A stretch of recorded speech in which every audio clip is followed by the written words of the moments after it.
Fans ask me all the time what happened to Brandon Routh, and what happened with Superman Returns, and what happened to this, and what happened to that. Well, it's very simple.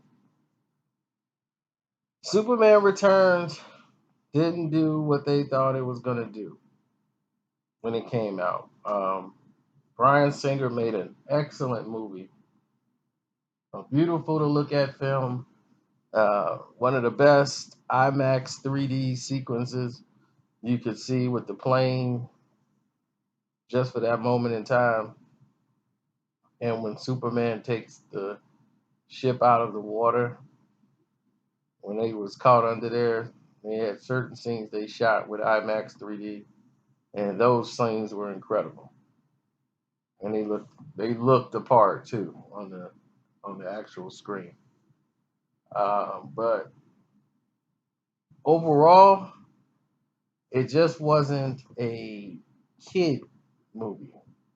Kids were pretty much bored watching this film. If you were a kid that was 8, 9, 13, this was more adult material. Nothing that says replay value. And then you don't really have a villain that you could sell.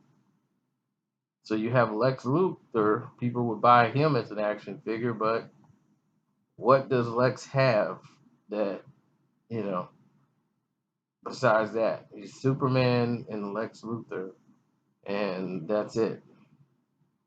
There's no toys, there's nothing else. He needs to have some type of villain to challenge him in the sequence to be able to merchandise. So that's where Warner Brothers felt like we dropped the ball here. Everyone loved the film, people who make films, because the style of the film and everything about it was amazing. Now, here's what happened in the script for part two. If you go back to the DVD, you will see in the deleted scenes they actually mention and reference what Superman throws that big chunk of crystal that ended up being kryptonite and it grew in the water and kept growing with the other crystals. When Superman lifted it and threw it out of Earth's orbit, it grew and kept growing till it became New Krypton. That was the name it was given. As it drifted and stayed within Earth's solar system, and they just kept growing and growing till it became almost the size of a planet.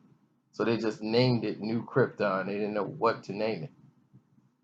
Now, picking up on this sense, another being who was a Kryptonian comes and appears on the New Krypton as Superman goes to investigate this new being, as he sensed there's Kryptonian planet up there and there's a new Krypton. This form wanted to see what it was about.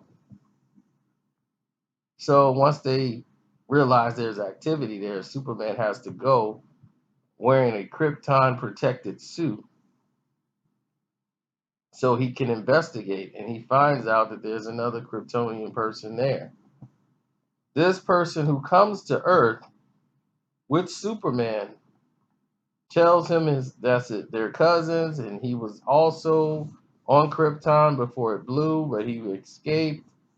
And Superman is finally happy he has a family member, and he's like ecstatic, like there's someone from my planet. He could tell me things about my planet, and there are the others, and he's excited about this news. Now he's telling him about Earth, and this is what I do. I'm Superman, and somebody falls, I catch him, and I do all these things. And he was like, that's cool, but we could be doing a lot more than this. Like now I got somebody that can help me. He was like, why are you doing all this work for free? Like that makes no sense. You're doing all this work. You should be running the joint. Ain't nobody here that can challenge you. Who gonna tell you no? You know, like you should be dictating and all this stuff. What are you doing? Living like a peasant, like working for these dudes. No, So Superman is going to do some other experiment where he had to leave a planet to go search to see if there's some other people, whatever, some other people that was because he was. And remember, in the beginning of Superman Returns, he had just arrived for being gone for like 20 years. I mean, so many years because he went to go find out was there other people like him after fighting Zod and defeating Zod. He went to go find and search for other Kryptonians. So he had a spaceship and he had a suit made that would harness the sun. So he would still have his powers while he was able to travel outside of the universe. And he can have the yellow rays of the sun. Now, he was ready to go back and search again. And meanwhile, this guy's in charge, his cousin or whatever. This cousin comes in and wants to dictate and he wants to start wars with people and take over. And it's like, look, if y'all don't run, I'm running things and I'm running this country. I don't care who it is. We're going to run things the way I want to run it. And he's dictating now. He comes there and everybody's living in fear and terror. Then you come to find out when Superman gets back, things are revealed that this isn't his cousin. He finds out that this is not his cousin while he was gone, and during his investigation, he finds out that this person is not really Kryptonian. This is the person that was responsible for Krypton's demise. And that's what he does. He takes and takes and destroys, and then he moves on. He finds out that this is really Brainiac.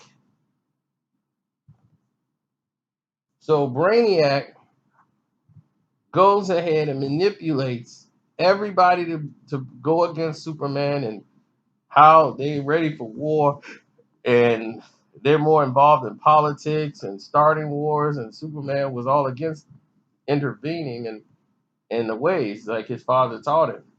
Don't intervene. So he comes back and there's turmoil, there's chaos about we should kick them out the planet and they shouldn't be here. And they was like, but how are we going to stop them?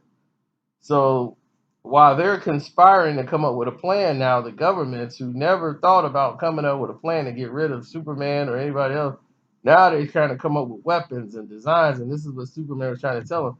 When you intervene, you're always going to have someone to uprise to come against you.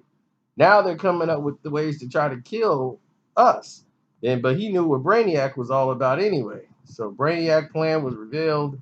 So he kept fighting with Brainiac. So Brainiac was using his mind to manipulate people to do what he wanted them to do with his powers.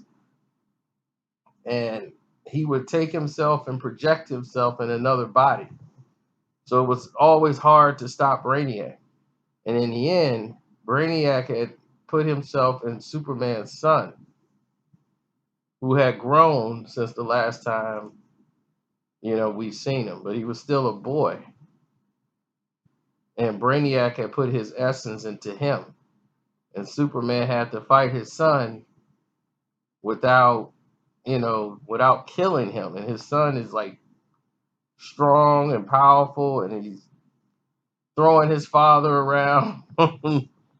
And he's trying to talk to him and reason and get him to fight from the inside and see if his son is still there. But Brainiac is so powerful. It goes without saying. Now, this is the rumor part because it doesn't say, it just says Superman faced with traumatic experience. And he's in a dramatic pool, but he's able to bring his son out and Brainiac's out of the way. Like he defeats Brainiac by having his son fight to get Brainiac out. of him because his son has powers that are yet to be explained, but they probably greater than any Kryptonian that ever lived. So as this story went originally, they thought that there was going to be the scene when Superman had to break his son's neck. The scene like you saw with Man of Steel originally, the one that actually came out when he was fighting with Zod and he had to break his neck and was crying. That was supposed to be his son. And his son was going crazy, and Brainiac had controlled him, and Superman had to snap his own son's neck in order to save everyone else.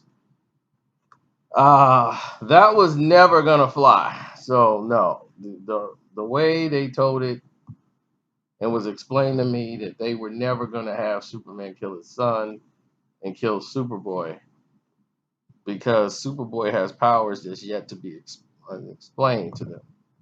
But the thing that makes him weak is lead.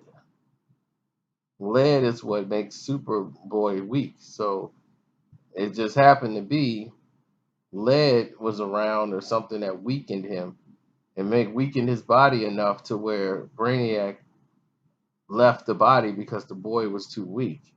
But it was also his fight against Brainiac from the inside to force Brainiac out of his body. So they were never going to kill the boy, though. It was explained to me by Mr. Routh himself that Bryan Singer never, they would have told him something about that early on. That's not something you would have learned late in the script because he wouldn't have been comfortable with that, and neither would anybody at DC would have been happy or okay with Superboy dying.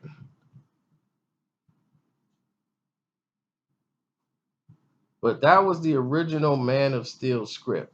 There was no Lex Luthor going to be in the film whatsoever. And the tailspin of it is that Doomsday was coming also on that made out of those crystals. So, because the remaining crystals that was dumped on the actual surface is still on the surface as it grew.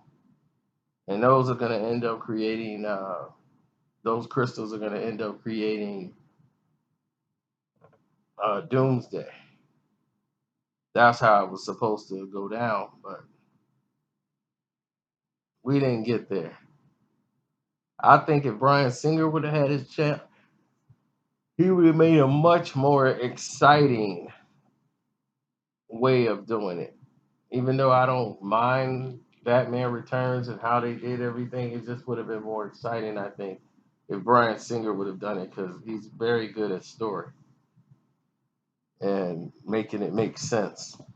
Where you see Batman versus Superman, and it really, a lot of stuff is just chop, chop, chop, chop, chop. It's not really connected.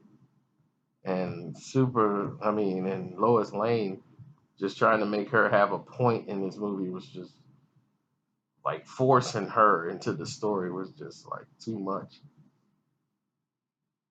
So you tell me what you think. Did you like that Man of Steel or the Man of Steel you saw in the theater? Which version you liked the best? Let me know.